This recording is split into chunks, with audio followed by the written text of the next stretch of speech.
Before we begin our program, there are a few notes that's useful for us to go over. First, about spiritual disciplines. Many of the mantras you will hear in this tape you can incorporate into some kind of spiritual discipline.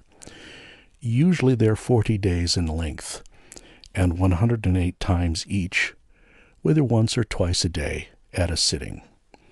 The reason for 40 days is that in the religious history of several traditions, the number 40 comes up again and again. We know that Noah tossed upon the seas for 40 days and 40 nights, and that Moses wandered in the wilderness for 40 years. We know that Christ went into the wilderness to pray for 40 days. And so it should come as no surprise that in India, a spiritual discipline is 40 days in length. So here's how you can proceed. Take a piece of paper and write down the objective that you wish to achieve with your 40-day discipline. And then have it in a special place. Perhaps you might want to have a candle, which is a good idea, or an oil lamp, and keep it there. And then at the beginning of your discipline, you will light the oil lamp or the candle and sit down. And many people use a mala or a rosary, or we might call them prayer beads. And many of these are 108 or a half mala 54 or a quarter mala 27. Usually there are some number that multiplies into 108.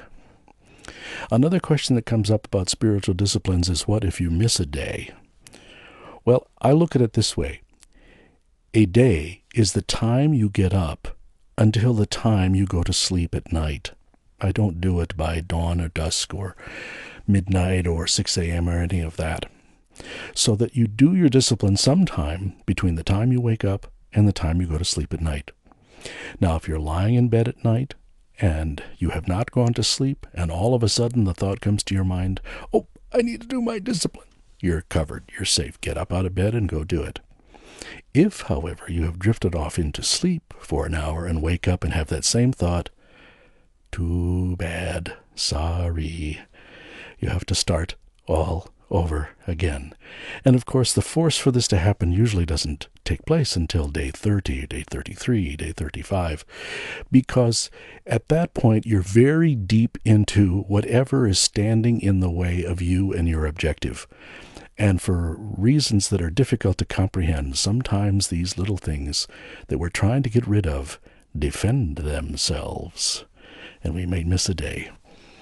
A question I also get is, what about chanting for others? You know, so many of you are so very compassionate, and you want to chant for others, particularly where there may be health problems involved or deep abundance issues or something, and you just want to help somehow. Here's my response. It's perfectly fine to chant for others. In fact, parents have a duty as well as a responsibility to chant for their children. But if you're chanting for a friend or an acquaintance, begin your discipline this way.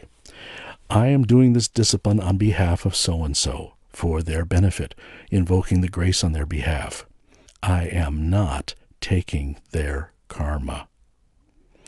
Because subconsciously we want to help, there is occasionally an impetus that comes from within where we may take on someone's karma. And most of us have a full plate of our own, thank you, and we need to work with that karma.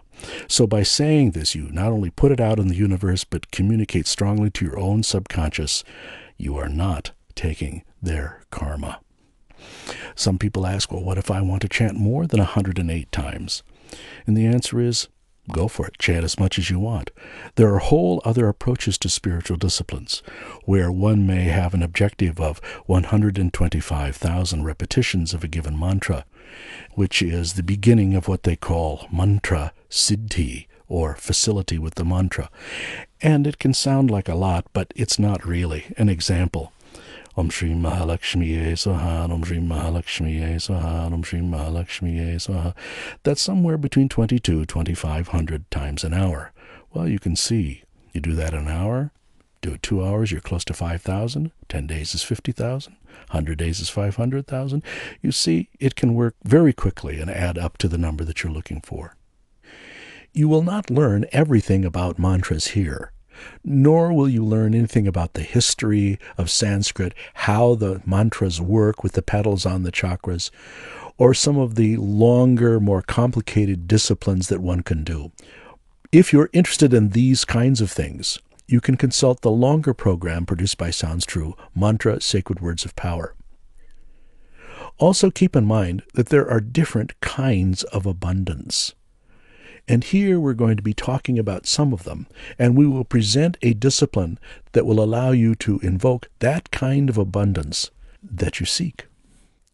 And later on in the program, we're going to go over together an ancient spiritual discipline that you can apply in your daily life. And this discipline has been taught in one form or another to qualified students for thousands of years. The practice that you will receive is ancient in origin.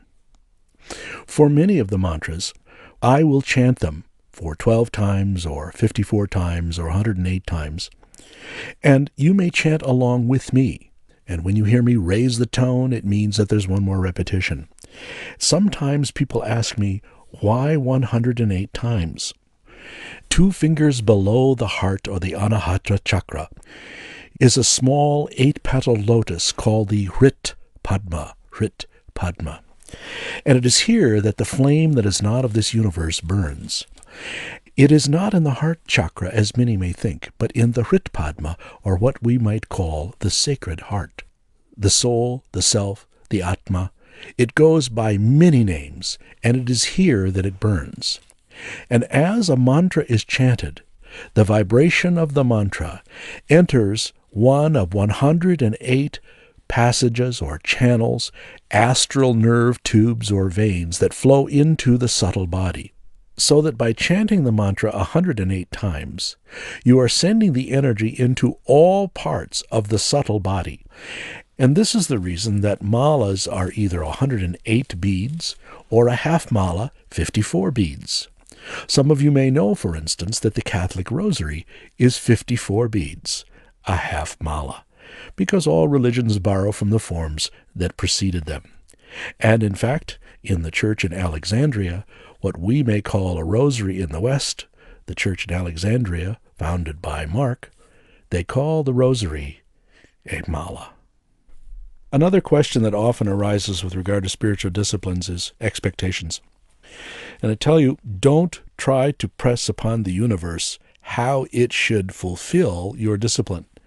It may not live up to your expectations at all, and it might take a completely different form. And the universe may provide you or present you with options that you may not even consider. I would urge you to have open eyes and look for clues from the universe. I've had instances where people have worked with a spiritual discipline, and I inquire how they're doing. And I say, are you looking in the want ads? Are you calling people? Are you doing various things? No, I'm waiting for my miracle. Wrong answer. We are still obliged to put forth effort. We have to continue doing all the things. You have to, as my wife would say, you have to give God a chance. You have to put forth your efforts and open the channels through which the divine then can work in your favor. Now let me tell you a story.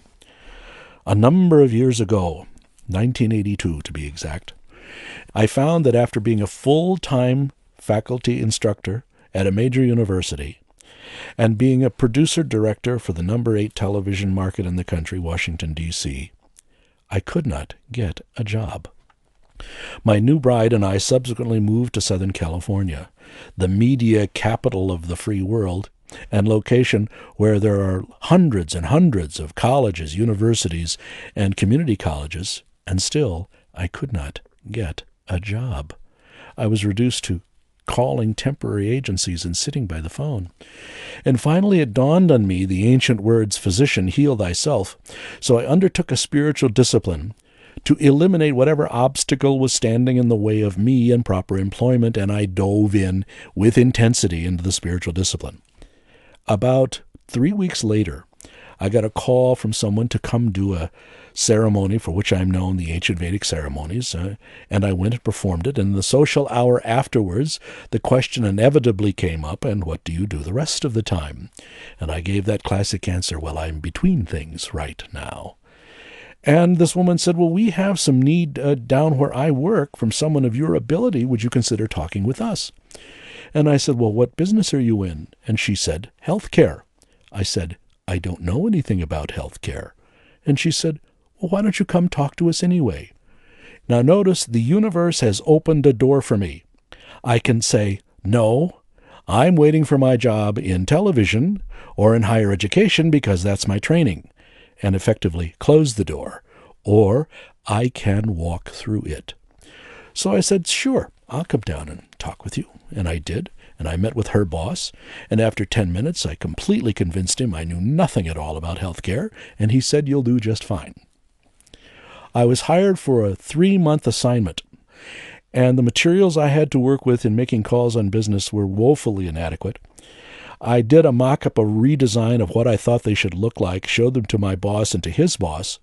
They immediately scheduled a meeting in the conference room, asked me to present my materials, which I did.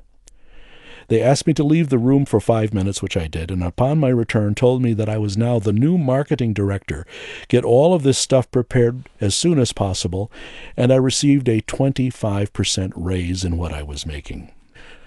I'm still in the middle of my discipline. I'm still going. I'm at about day 35, 37, and I keep on going. Very shortly thereafter, I'm to do a healthcare fair with a local hospital, working with the marketing director there, and she knows at least 100 times as much as I do about any of this, but we work well together. I learn a lot. Conference was a success. And afterwards, she asked me how much they were paying me, and I told her. And she wrinkled up her nose and said, ooh, they're getting you cheap. And then went to my boss right in front of me and said, you better give this guy a raise or someone's going to make him an offer and take him away from you, and you wouldn't like that. He was very smooth, and he said, oh, yes, we're going to take good care of him. And within 5 days, I had a 40% additional increase in what they were paying. So you can see that the reaction of the universe was dramatic, but it was not in the area for which I had an expectation. I do not know what would have happened if I had closed the door and said, no, I'm not coming down and talk with you about healthcare because I don't know anything about it. But see how positively the universe reacted when I took its cue, because later I turned that one client into the base client for a healthcare consulting business in marketing and management that I had for the next 15 years. So we do not necessarily know. Put forth your efforts. Leave the rest to God. And when a door opens, walk through it. So don't think that just because you're chanting a mantra, something miraculous is going to happen. It may be miraculous, but not in the way that you expect, not according to your expectations, and not because you simply sat there and did your mantras without doing anything else. We have to put forth our efforts in a variety of ways. Here's an example of what can happen when you do your spiritual discipline. Many of you may know of the wonderful spiritual author Ian LaVincent. Well, she called me and scheduled me to come and speak to her people. Wonderful time. And between the time she initially called me and the time when I actually appeared, I was moving and traveling, and I came back and found a message from her on my answering machine, and she said, here's another story for you to tell, and I'm telling you. She said, I have been very busy with some personal matters and away from the office. And sometimes when the head is away, the body doesn't know what to do. So I told them, chant the Om Shri Mahalakshmiye Swaha mantra, gather together at 11 o'clock every day, and the staff chant this mantra together 108 times. And they did, faithfully. And I returned, and they continued to chant, and after 2 weeks, I got a message from the publisher of my first book, who said they had discovered an accounting error and were sending me a check for $125,000. Not too bad. Finally, it depends upon the nature of our karmic predicament. I've had a call, for instance, from a fellow that did $125,000 of a Lakshmi mantra, didn't get the result that he anticipated for his business. Because he had an unconquerable spirit, he did an additional $125,000 and didn't get the result he wanted with that. He did a third one, and then the floodgates to his business opened. The significant thing about his practice was that he did not blame anyone. He didn't blame the mantra. He didn't blame his practice. He just said, I know the mantras work. And he eventually overcame it all. Now, let's get on with our program. Om Shri Gurubhyo Namaha. Om Shri Ganeshaya Namaha. Om Aim Saraswatye Swaha. Om Shri Kula Devatabhyo Namaha. Om Shri Ishta Devatabhyo Namaha. Om Shri Mata Pitrabhyam Namaha. Om Shri Sarvebhyo Devebhyo Namaha. Om Shri Sarvebhyo Brahmanebhyo Namaha. It has been taught in the East for centuries that the nature of power is feminine, while the nature of consciousness is masculine. The power of the masculine consciousness to think even one thought is derived from the feminine. The power of the planets rotating on their axis or going around the sun. The power of thought as you decide to move an arm from one place to another. The power of love. All of these are described as feminine in nature. So today we're going to be talking a bit about that power, particularly as it applies to the principle of abundance. And as many of you may know, there are anthropomorphized names given to the various powers. And this we know as the myth of the gods and goddesses of Vedic Hinduism. And Lakshmi, she, the primordial creative energy of Kriya Shakti, the spouse of Narayana in one context, and the Shakti of Shiva in another context, she is the central figure today for our discussion of abundance. But before we get into that, we should keep in mind that abundance is really more than just prosperity. You know, if we don't have any friends, friends is a form of wealth, a form of abundance. If our mind is restless and we can't have any peace, then peace becomes a form of abundance. And if we have some kind of health problem, health becomes real wealth. So let's deal in brief with each of these before we move into abundance. For instance, health is wealth. There is a figure that we'll talk more about on the program dealing with physical health called Dhanvantari, and he is the celestial healer or the celestial physician. And his mantra is very simple. It's Om Shri Dhanvantare Namaha.